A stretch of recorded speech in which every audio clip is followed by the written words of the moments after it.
you are a B2B service-based business owner and you are looking to gain more clients, create more impact and more revenue in your business, tune in to Amplify Your Marketing Message with Christine Campbell Rapin. Every week, we're going to take you through how to build an audience of buyers, mastering your marketing message, and making offers. Welcome back, everybody. Today, I want to talk about purpose. And it's a rare thing when I invite somebody onto our platform to talk about purpose, because I think it is a lived thing versus a thing you quest for and something you throw way in the distance. But we want to talk about harnessing purpose and in particular, using it to inspire connection. And I think connection is the name of the game. This is not a new thing for a new year, new season, new month, new day, whatever. This has been an embodiment of a principle that I've lived my whole life around. And I want a megaphone on it in this new year. And today I'm super excited to introduce you to our guest. This is Melissa Forrest Shackleford, who's going to come to us to really help us understand in the marketing lane, how do we actually live purpose and how do we keep connection front and center to win for ourselves and our values, win for our clients, and win in a way that's really competitive without competing with each other. So welcome. I'm super excited to have you here. So excited to be here, Christine. I tell you, I love your episodes. I've been watching them for a long time. And really, one of your episodes even inspired me to start my own YouTube channel. Woo-hoo! So I attribute that to you and to one of your guests. So I love that. That's awesome to hear. And guys, this is it. So if you're listening now and you're thinking, I feel inspired by either content, please make the move. This is the year that big impact is possible. This is the moment. And it all starts by you showing up. And I'm super grateful. That's a really lovely meet cute in my business. No, it absolutely is. And it's what you said, you make impact by showing up. Yeah. And that's what sort of one of your episodes inspired me to show up even further on a YouTube channel. I love that. Because guys, showing up is the hardest bit. It's easy to do lip service, but I will tell you, getting in the room, recognizing what rooms you're in, who you're surrounding yourself with. I heard something great in my network. Scott McGregor, who is I'm just a big fan of the work he does. He said, if your network is coasting, you're coasting too. And I thought, I am not going to be in the coasting lane. It's not the way I roll. And I'm glad to see you coming to play and saying, step into a bigger game. So let's talk about this whole word, because I think it's bandied around a lot. I think nobody knows what it means, and it means a million things. So just start with an orientation piece. What does purpose mean, and how do you see it in the lane of practical marketing? And I appreciate what you said at the beginning, that purpose is very personal to everyone. And it's not something that I can teach you what my purpose is. I can just show you. And I did write a book about purpose as it relates to marketing. And in the book, I define purpose as the authentic, motivating reason for being, the force that gives direction, meaning, and connection to both your work and your life. Mm-hmm. And I think about that, really the motivating reason for being. I can use that as a person. What gives direction and meaning to my life? I can also use that as an organization or for my brand. I think this is important because it's not outside. That's what I hear when you say this. Like, it is what I would call a guiding North Star. It's like a fingerprint. And it is something unique to you. So be aware of other people trying to put ownership on or trying to make you wear a coat that's the wrong size, the wrong shape, the wrong style for you. I love this as an orientation. Yeah, and I think that's so true. And I think I'm going to just use that, the fingerprint. I think that's beautiful, especially when you're thinking about whether yourself and your brand or your organization and your organization's brand. Every time you have to think about it as really being unique, and it needs to be your own North Star. And for myself as a solopreneur, I think about myself as my brand and what do I want to be known for? And I have to start with what gives me meaning. Okay, so let's ask, how do you actually start this journey of this? Because I think the challenge in the world that's out there right now, selling you complexity, selling you a version, a one-size-fits-all. Where do you actually start so that it can show up authentic, so it can show up as a direction marker? Because I think a lot of people would say, sounds awesome. Sounds also like a unicorn. How do I get here? Exactly. Well, and it shouldn't. I think it really starts with yourself. And this is where I appreciate a lot of your conversations, because you do talk about purpose and how to find your purpose, and you live it. And so I think that's a great example. But for me, in my experience, I can think about myself. It's really taking the time to understand what motivates me, what are my values, what's important to me. And frankly, that's kind of how I became a solopreneur, is I realized that I was in situations that didn't match my values, and I wanted to live my values, and I wanted to have that be part of my work. So I think if you're thinking about your own self and your own values, what motivates you, what gets you up in the morning, and it's taking that time to think about that, what fills you up, and is the time during the day, is what you're doing during the day matching those values or what fills you up? And if you're doing things that don't fill you up, that don't follow your North Star, then maybe you need to rethink it, and maybe take just some kind of starting with just some small actions that say, I'm going to do this every day because it really matches my North Star and it fills me up with meaning. And you could start small and it'll get bigger. The same thing for a brand. When you're starting to think about marketing, these days, consumers know, whether it's business to business or just general population consumers, they know when you're being performative. They know when you're not aligned with your values, because they today want to work with organizations and brands that match their values. And I think stating them is key. Mm-hmm. You said you have to jump off the deep end. Guys, this is two things you're doing. You're slowing down enough to check inside. Am my actions and where I'm spending my day aligned, congruent, disruptive, at odds? And then if you are, listening to what you hear as the answer to this. And it does feel like a deep end. And guys, there isn't necessarily, to your point, a magic pill that's going to say I can just change everything in a nanosecond. But this freedom comes, this inspired purpose comes from a decision. It's all about being decided, saying who I am, this is my one shot, this is my life, this is I'm here for a reason. Don't be sloppy with the gift. And it echoes back to what you said about impact. It's making that first step, and that's how you make the impact. You take that first step towards living a kind of a life and having a business that matches your values and that fills you up. And like you said, you can't just do it all in one step, but if you take that one small action every day, then it'll grow into more and more and more. And when I think about my work as a marketing leader and how I coach my clients and I coach organizations, it's so important that they start with knowing themselves and what they stand for as a brand. And it doesn't have to mean that they're some big global brand like Patagonia who has a mission to save the planet. You don't have to be like that. It can just be that you want to help your customers live their best lives, or your customers do something. You just need to know and be really clear on that. And then as you align your marketing messaging with that, that's where the magic happens. And that's where you can really build those strong, lifelong connections with your customers. And honestly, that's what we all want to do. I think we say it all the time in our business. I say it to my clients all the time. You get hired for your opinion. You get hired for your values, because they're the two things that are non-negotiable.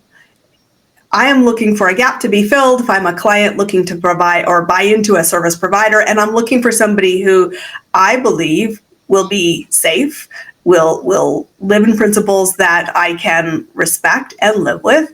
And when we do that, people have to use, I think you said that, this great spidey sense. Mm-hmm. If it's out, we hear it like a really dissonant chord. We feel it, we observe it, we're like, well, if it's off over here, there could be a pattern that's off over many places. And so you're saying slow down. You're saying check in with yourself. And I want to tackle something here, because you say, it can take some time and it doesn't always stay true north. So talk to me a little bit about how and what best practices we can have that keep us here, because purpose isn't set. It isn't one point. It can evolve. And how do we tackle that? And all of us are evolving all the time. And brands and organizations are evolving over time. So for me, it really comes down to a practice of alignment. So when you're aligning with those values and when your team is as well, you can feel it, and that's when the magic happens. And so from a marketing perspective, you've oftentimes got a designer and a writer and someone building your website. Making sure everyone is aligned to that true north is really important. And as you evolve, it's keeping them in alignment with that evolution. And part of it, a little bit, is giving yourself and your team grace to be able to evolve over time. Because sometimes whatever your values were and what you stood for 5 years ago are very different than today. I think about myself as a marketing leader, very different today than I was 5 years ago. What I prioritize and what I see works is very different. And so I've had to give myself grace to also evolve myself and what is my purpose. Same thing for my teams and same thing for the clients that I coach. We need to have a little bit of grace with that, but making sure everyone is aligned, moving in the right direction. I mean, that's also how you get really high performing organizations, because there's all kinds of data out there that shows purpose-driven organizations perform better. And a lot of that is because the alignment with their employees and everybody is aligned to what is their purpose and what is their ultimate goal. As we evolve, I'm curious your perspective on how do we talk about evolution that's in place and what best practices can we have? Because truthfully, there is such an important thing that happens. Recognizing the shift, recognizing that while we used to do this and it was acceptable and desired, as we cast forward, as we look to the horizon, I'm not only communicating it, I'm inviting you to step here, and I will need to potentially course correct if we slide back to that previous iteration. So in organizations and as a business owner, you've said, like, I've had lots of changes. How do you actually start to say explicitly, yeah, not cool. That's an old version. We're not doing it anymore. What do you think we need to do? Because I think breaking it down in nuts and bolts and really basic steps is so important here. Mm-hmm. Yeah, agree with that. I think that's such a powerful point that you just made. When I think about just overall for a brand and their marketing, the marketing and the brand needs to be living and breathing, and it's not something that's stagnant. So that's what gives you the opportunity to, on a regular basis, to go back and check, to say, okay, this is what we've defined as our mission, vision, values. This is what we've defined as our value proposition. That shouldn't be something that sits on the shelf. It needs to be a living, breathing thing. So when we think about evolving and not hearkening back to what we were in years past, making sure we take those off the shelf and we re-examine those on a regular basis to say, does this mission, vision, values still fit with what we want to stand for, what we want to be known for, what we want customers to know us for, and does our value proposition, which kind of ties to that, what our customers know us as, does that still resonate? And every year or on a regular basis to be able to take that off the shelf and ask those questions and to be able to make sure all of that is an evolving thing is really important. And beyond that, with looking at your brand and your marketing, and you've talked a lot about this on your different episodes, is looking at what does success mean? So are we still being successful? And if we're not, we can start to take those extra time to re-examine what is our mission, vision, values, what is our value proposition, what do we want to be known for, and what do our customers think we're known for? Intent is everything here. As a practice, something I model, I do it myself, I model it to every client that comes through my services, is we take what I call CEO days. And a big part of this is the check with the orientation. What brings oxygen? What are we really excited about? Not the nuts and bolts of tasks. This isn't a catch-up day. This is an admin. This is very much a vision-focused exercise, and I do it personally quarterly. Am I heading in the right direction? Am I climbing the right mountain? Are the right people with me? Am I equipping them to be successful? And what does success look like in the next 90 days? And when we do this, I will tell you, the butterflies and the I love my life and gosh, this is so cool and I have the best business out there always comes to the forefront. And that's why, of course, social media always says like, champagne happens a lot in your life. I'm like, I love what I'm doing. And it is because I check with my values. It is because the lived experience is here. And I think what you say here is so critical. Intent is one. And asking your customers, asking your peers, am I living what I say? And please, you guys got to be brave here. Jump in the deep end with us. You're not always going to get a yes, you are.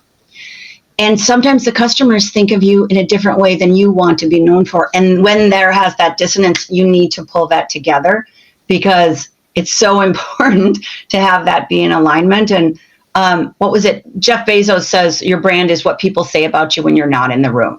Yeah. So it's not what you're defining, it's what they're defining about you.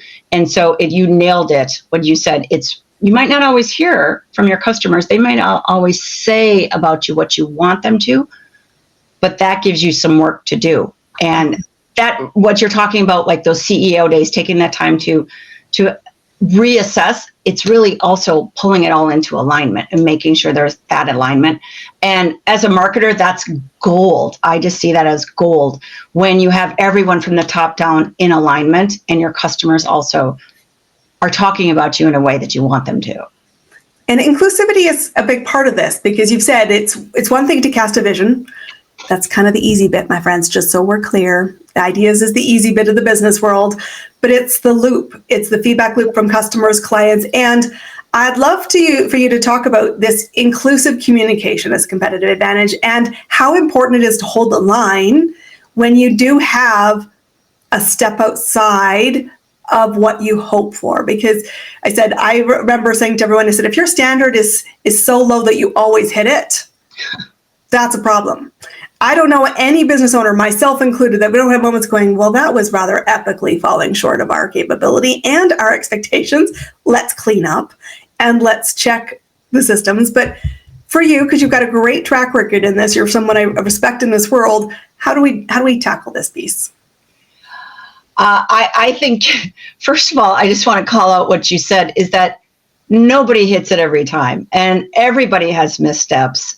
And when we talk about marketing, certainly I can look back on my career and I see missteps, but that's how we learn and we grow and we get better when we acknowledge those missteps. So thank you for calling that out and being transparent because so many people, we have on social media, everyone has this curated success and people forget that in reality, we all make missteps. And even when we're talking about inclusivity from a marketing perspective, I've made missteps, my teams have made missteps, but a lot of it is taking the time to re-examine and to do better the next time. And that's how we all get better. So I'm absolutely 100% with you on that. From an inclusive marketing standpoint, I think it's not only the right thing to do, but it's also very strategic because we need to all think about broadening who our customers are. And we can think about inclusivity from a number of different ways. I work a lot with healthcare and healthcare adjacent organizations. And so oftentimes I remind them that there's 25% of the world that's living with a disability of some sort. And we have to remember that that's an audience, that's 25% of the population we want to be able to work with us. And so that comes down to things like making sure your website is accessible, making sure all of your videos have closed captions. I mean, just some very basic things to make sure you're opening up what you're doing and opening up your communication to the broadest possible audience. They really just should be table stakes in this world today with modern marketing techniques, but also people need to remember not only is it the right thing to do, but this is a huge population that we want to make sure our message can reach. I just think you said my favorite line ever. Inclusivity is table stakes, guys. Getting in the room and broadening that room is a responsibility. And I want to invite you to choose it. I have someone in my network who is my barometer for this. I get a lot of emails, so just talk about failing here. I get a lot of emails saying, I can't read all of this because I'm visually impaired to a degree. Some things are good, some things are not. And I appreciate every single time I get this because it reminds me to raise my standard. It reminds me to think broadly, not through my lens, but the lens of my next customer. And to your point, this is smart money. This is also great heart, and it won't happen by accident. But there's a huge champion out there. You should champion for them and they will champion for you. So I love that you're bringing this to the table and that it is table stakes. Yes, absolutely. It needs to be for all of us. Even in healthcare, there's other things that we need to think about from inclusivity. Like I have to coach people that we should have the great reading level grade be really low for when we're doing healthcare communications to our customers, because people, you never know for what reason, if they have low literacy, if English is their second language, you never know all the different reasons. The other thing is that in today's day and age, you can be the smartest person with the most education in the world, but your attention span has gotten so small. You also need to contemplate putting a kind of a lower grade reading level on all of our communications too, just because of the fact that people they're not reading books anymore. They want it in the bullets. They want it in the short form that they can consume. And again, it comes down to people have a really powerful message. You want the most possible, kind of broadest possible audience to be able to consume your message. Well, and I know the thing that I heard a couple of years ago, and it was really important, we've really pushed in the past year for this, is more snackable content. And that's exactly the purpose behind it, because you don't need to have all 12 verses out on the first go. You need to recognize digestibility for a broader mix. And this is something I want you to champion in your business so that you can inspire connection and really live your purpose for your people. Let's just be clear, your purpose is a North Star for your people. It is not going to be digestible for everybody. And don't ever mistake that that is golden good news. And I want to ask you, in your world right now, you're championing hard, you're advocating for both your own business growth and for others. What's working right now to amplify your message? You mentioned your network at the beginning. And for me, really leaning into my network has been the first step in amplifying my message. And so for me, starting with my network, leaning into them has been important. Beyond that, a couple years ago just said, I'm going to take risks. And that's been really, really, I think, important for me in my success and for amplifying my message is taking risks. I mentioned at the beginning of this that you had one of your episodes inspired me to start leveraging YouTube. For me, that was a big risk. I started doing video on LinkedIn. That was a big risk. All of these risks I've taken have paid off, and they've paid off in different ways. They paid off in clients, they paid off in broader impressions, but they've also, I feel like I grow every time I take a leap and every time I take a risk. And so I try to encourage others to do the same and to follow my lead, that do something that makes you uncomfortable if it's going to help you grow as a person, but it's also odds are going to amplify your message, broaden your reach, and help you talk to more people and bring more into your own network. I love this so much. I actually have a similar goal on my commitment to myself. This is, again, standing in the purpose that, guys, if you thought I took risks before to get where I got to, well, you haven't seen anything yet. The big challenge is to step even bigger, to step with more investment, more resources, more getting into rooms of people that are moving, because we have to lead with light and we have to do this in an inclusive way. So I want people to come find you. I want people to come learn about your work you're doing. Where do they do it? I love to connect with people on LinkedIn, Melissa Forrest Shackleford. It's a great place to have a conversation. They can also reach me on my website, melissaforrestshackleford.com, or my book's website, harnessingpurpose.com. I love to connect with people. I love to have conversations. Chatting with you like this has just been a wonderful treat, especially after I've watched so many of your episodes. That's been a treat. I love to meet people and do their podcasts and speak at their events. And so great ways to reach me are, like I said, my website or connecting with me on LinkedIn. So guys, take the leadership moment right now to go and connect with her. Start that conversation, because your next client is led by you. Your vision, your purpose, your North Star. It is about really always connecting first.